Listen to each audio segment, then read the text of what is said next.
Hi guys. Yeah, I'm just waiting. Manas, if I will accept your request, how I will, uh, bring Sandhu sir. So this is a flag. My son had come. He had made this flag on 15th August. He asked me, keep this also if you are talking about army, if you are talking about, let me invite. Sir को कैसे invite करता हूँ? I just forgot again.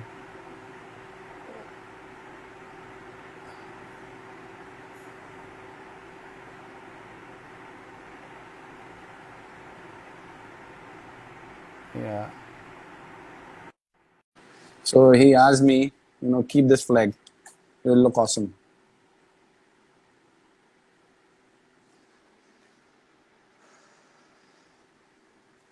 I'm just waiting for Sandhu sir, but couple of things what you has asked. I have not done 100 kilometers. Sir has not 100 kilometers, but probation what we cleared was 18 years. Sir cleared 20 years before, but it is what it is. Second is people are asking about height, weight, criteria of joining para SF. Look, guys, once you are part of army, then only you can become part of para and para SF. So I have replied this question many times, but again, for the good sake, it is there. Thirdly, people are asking about SF, airborne difference. Everything is strategic and tactical.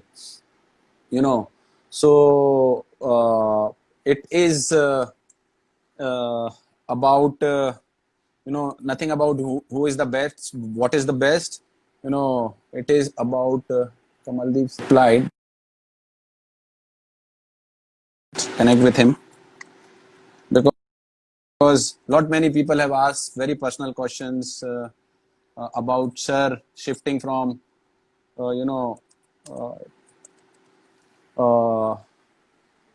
para and joining.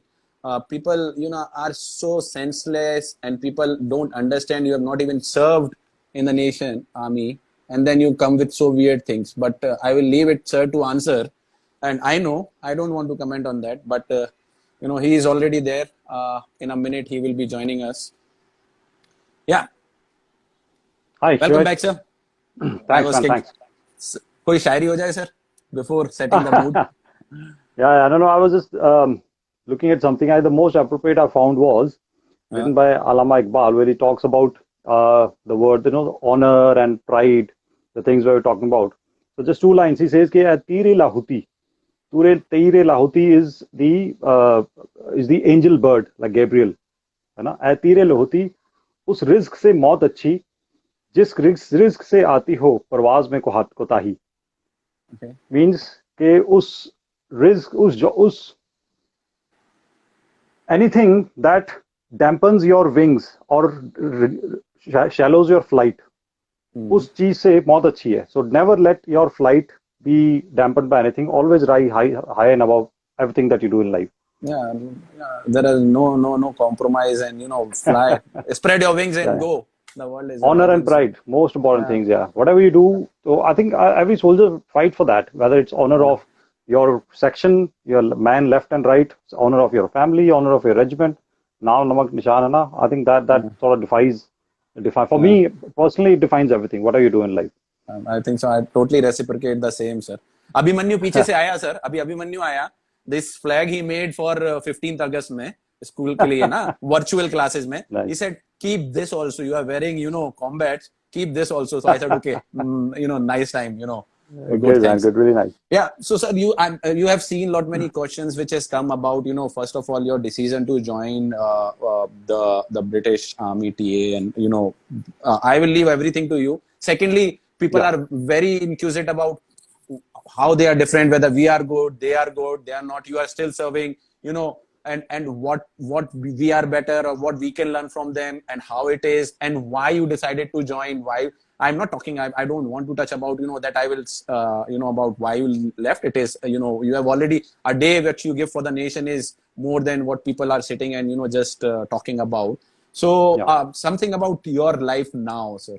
How was the decision? I think so you are already giving them their I'll say as an instructor in their staff college there, and then you had your own journey and becoming in uniform, and again going into the training as a cadet.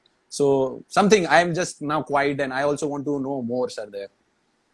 Yeah. So, so firstly, I left Indian Army after 10 years of service, and purely because of family reasons. And I moved to London, like a lot of people do. And after moving to UK, one of the main reasons I wanted to come here was to study further. And I got admission in King's College War Studies, Department of War Studies, in a course called War in the Modern World. So I did my master's in that course, and really enjoyable, really good 1 year I had. It was a distance learning course because I was working full time as well. London is a very expensive city, and you have to do your survival is always at stake, because there are there are two kind of people here: people who are working and people who are not working. So work is very important. You have to be in full time work, no matter what you do. And but the good thing is, यहाँ पे a lot of flexibility in terms of studying, even in the army, which I'll come to in a later part. So I did my master's, and then 2 years I typical, that thing of corporate culture, job hunting and all. I tried that. I didn't get anywhere with that. And at the same time, I was wrote some articles here and there, wrote a little bit of blog, and that's when that spurt in the writing came up. And then I decided to do a PhD in defense studies. And I thought, and during that time, now this is a question I get a lot: how can Indian soldiers become British, can join British Army? British Army has this exchange program with a lot of Commonwealth armies. Now, when I say Commonwealth, although India forms part of Commonwealth, but the army exchange program that they have is only with Australia, Canada.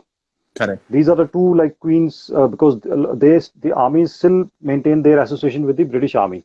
Like Queen is the colonel of the regiment of the Australian Artillery Regiment, and so on. So a lot of inter-unit, inter-regiment officer exchange takes place. We don't have that arrangement with the Indian Army.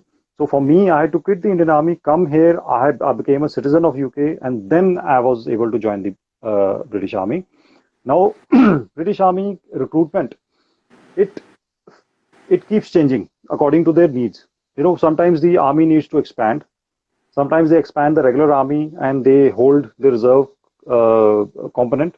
But now, last couple of years, are going through a phase where, because of defense budget cuts and all that, they are reducing the regular army and they are expanding the reserves.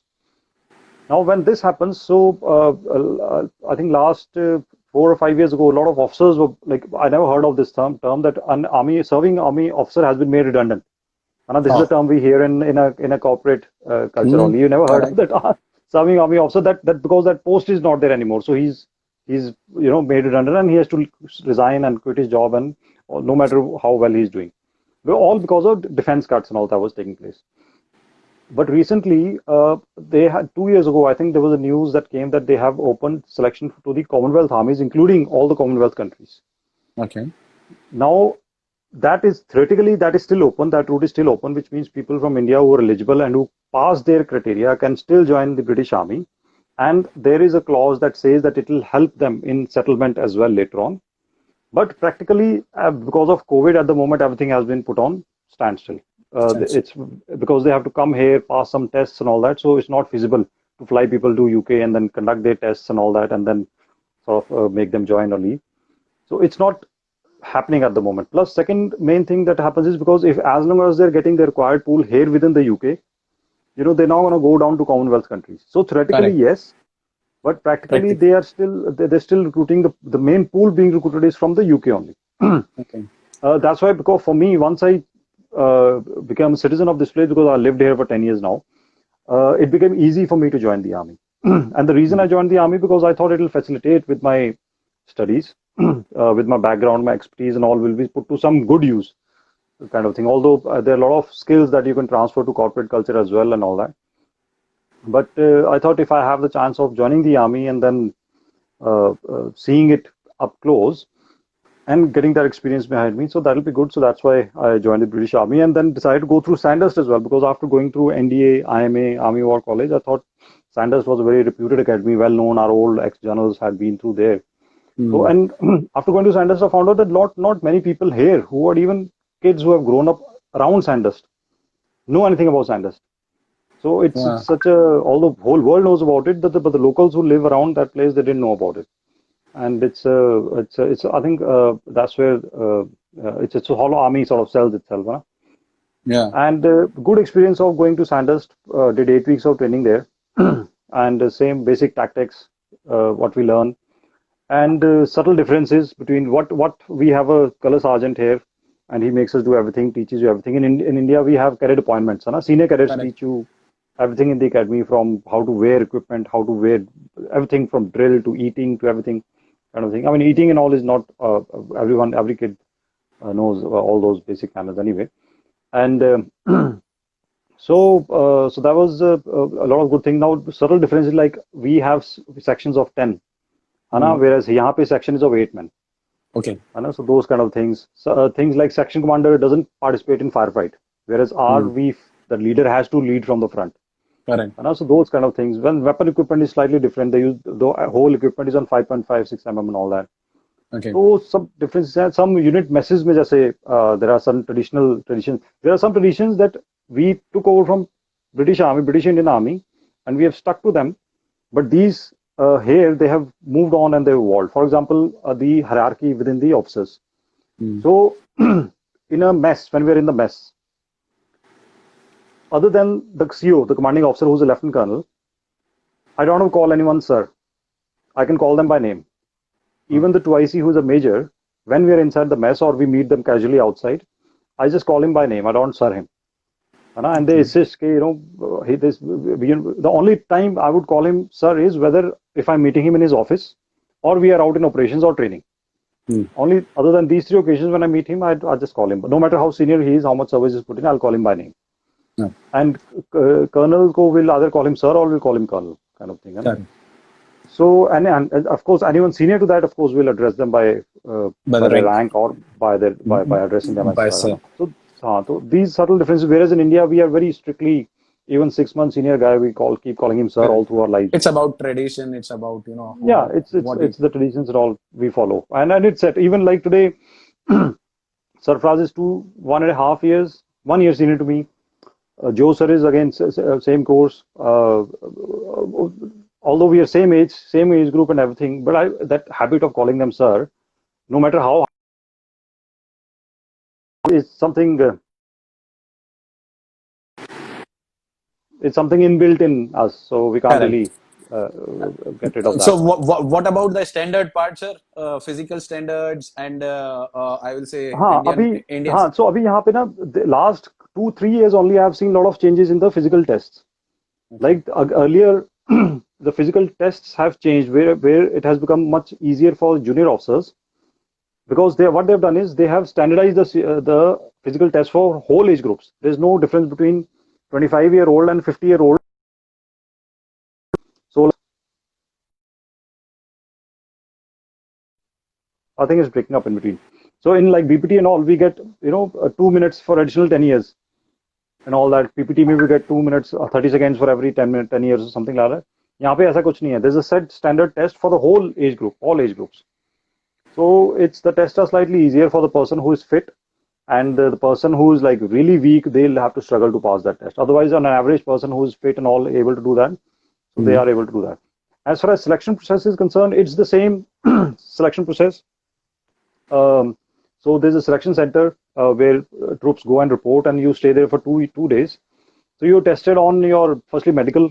Pura medical checkup hota hai, just to the doctor checks all your joints and bones and all that, blood test and everything. Then you go through some little psychometric tests, psychological tests, same that we have in India. Some general knowledge tests here and there, and command task, group task, of crossing those obstacles and all that. Same criteria that we have. Okay. And and then personal interview. Personal interview is meant only to tell you whether you passed or failed. Another personal interview is not part of selection criteria. And then the physical test mein hota hai, I think when I attended the basic soldier, I got recruited as a soldier first, and then I went to the officer route, because selection process is the same. Okay. And so we had this 2.4 kilometer run, and then followed by that jerrycan lift. You have to lift 20 kg ke 2 jerrycans and then walk to 140 meters. And then lift some bags and put them. It's like picking up a burden and loading them into a truck. So that kind of little test. So because there's no Sahayak system here, you have to do your own job. So everyone has to pass those tests. basic tests. And then when I went for Army Officer Selection Board, there's something known as Army Officer Selection Board. Now, something good about Army Officer Selection Board is that there's no written test. Anyone can straight away go for Army Officer Selection Board. And the written test is part of that selection board only. It's a very basic kind of general knowledge and all that. You just sit on computer and click, click, click. So you spend about 3 Now, good part is, before you go for a selection board, you are called over a weekend or any 2 days period, and you are given a briefing. You are shown कि जैसे मैंने बताया ना कि पहली बार जब जाते हैं तो you see the whole process and then you learn from it and then you go second time and you pass. So here you're called for briefing. In the briefing, you are shown as to what you'll expect in the tests. So it's a way of knowing whether I should come back for Army Officer Selection Board, whether I'm fit for Army, and whether I will enjoy this atmosphere. So in 2 days you spend, I think, just one night over there, and over 2 days they put you through everything. What are the tests you have to go through and how to do it. Yeah, and then after you can again go call back your recruiting agents. It's a civilian agency that does the recruitment, and they will arrange the test for you, and then you go there for I think 3 nights. You spend a whole week there. You report on Monday, Tuesday, Wednesday, Thursday morning. You break off, and Friday morning they tell you the results.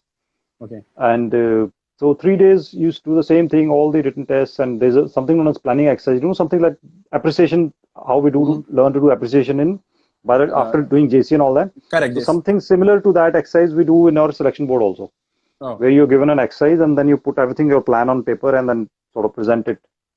So that planning exercise is one of the key component of AOSB selection board here. Okay. And then same command task, group task, psychological tests and general knowledge test, interview with the academic person, and they test your knowledge about local politics and this, that, and all that. So yeah, it's very similar, except that they don't have written test.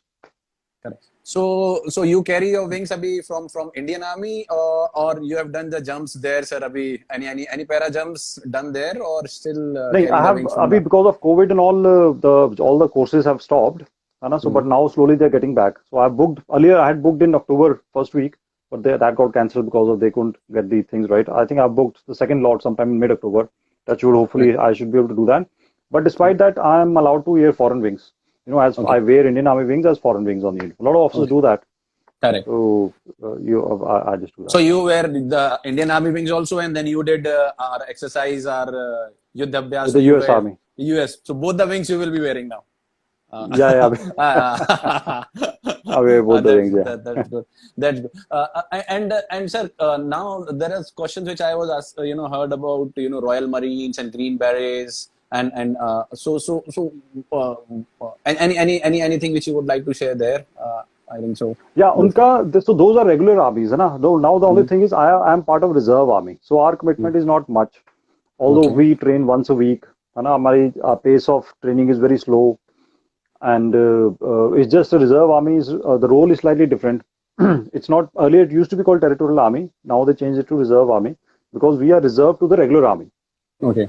Which means that we are supposed to keep manpower trained so that if reserve armies, when they're going on deployments and they fall short of troops, they can rely on reserve army to pull troops who are trained. So reserve army, we are supposed to push our soldiers through those training cadres, basic alpha training, Bravo, and then get him to a trained soldier, and annual annual firing test वगैरह होता है वो सब pass होने चाहिए. All there are some MAT 1, 2, 3, 4 tests which are military annual training tests. So there is a series of between MAT 1 to 9. You have to supposed to pass all those tests, which is like, for example, MAT 1 is navigation, 2 is your communication, 3 is your something like that. So you have to pass all those tests, and then once you are ready, you are deployable.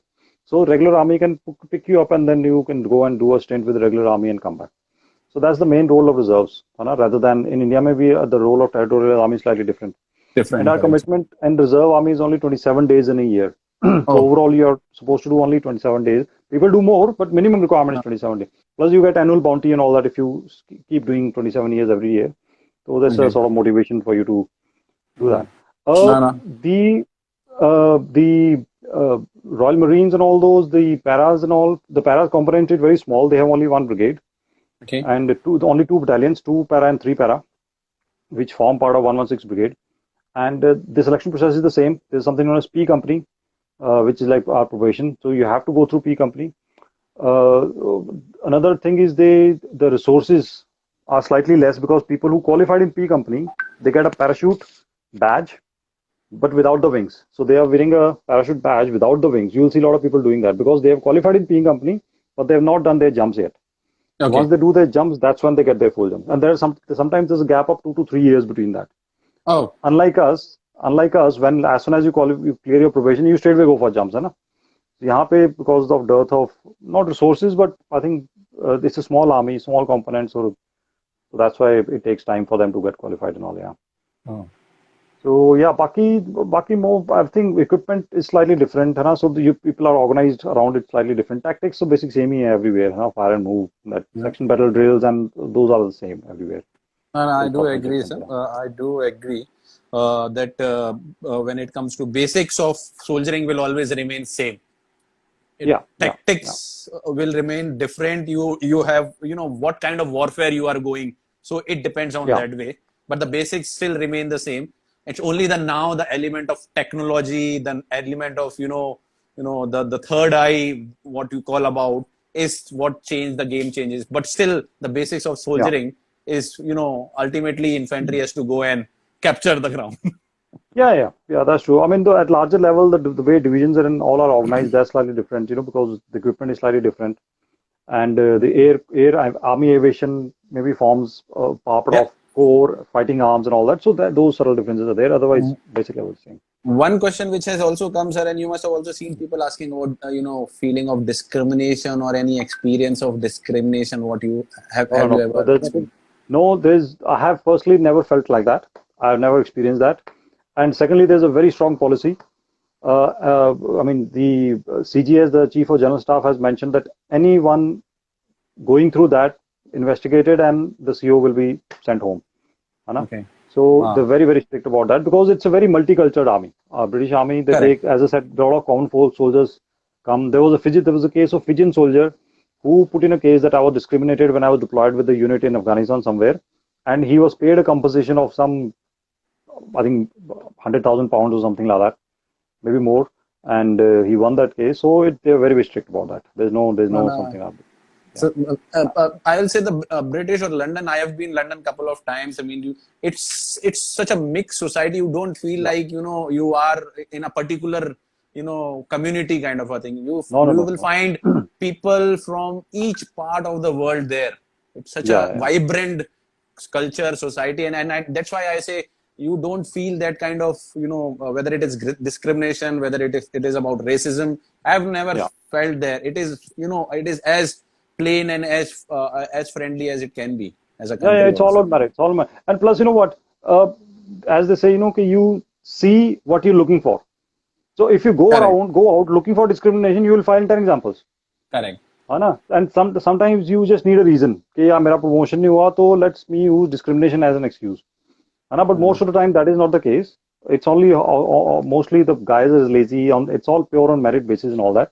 So we hear a lot on the news and media and all that, but I haven't seen it personally. I haven't seen it on ground. But I have seen the kind of respect or the kind of when it comes to veterans, when it comes to the people who have fallen for the nation and all, it's lot there. I have seen So as a society, they really, really respect you. They really respect you, and it's a feeling of pride there. And I think so. One flower, कौन सा रखते हैं sir? वो flower होता है ना, which puppies, yeah. Puppies. What is the story behind puppies, sir? So it was first World War, there's a battle of the place called, I think, somewhere near Ypres. The British suffered a lot of soldiers in that battlefield. Okay. And then there was a poet who wrote about them, and he signified that flower of poppy, which grew on that soil later on, and then became a symbol of sacrifice and soldiering in Britain. And since then, it has been used as a remembrance to the fallen soldiers. So there's a Remembrance Day celebrated every day on 11th of November every year.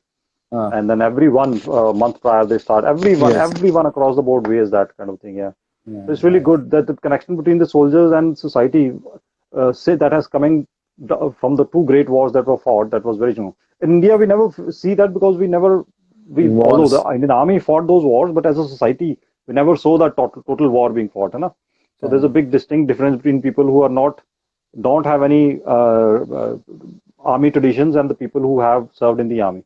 Whereas over here, I think 2 generations ago, everyone there was someone in the family that you knew had served in the army or died in the army. So every family living in Britain had some connection to the army, and that tradition has sort of carried forward. Thank you, Yeah. sir. I think so. You have been very candid. You have been very open, and I've generally spill over. I was trying to, put it in 1 hour, but the experience and the life is so much that it always. I could not contain it in 1 hour. So I just wanted to do the justice. Yeah, I and know people. absolutely, they're absolutely fine. And any questions and all coming up, whatever I can answer, keep shooting. Maybe we can keep holding live session like this and sort of answer that. Yeah, and that's what I will tell people also out there that look.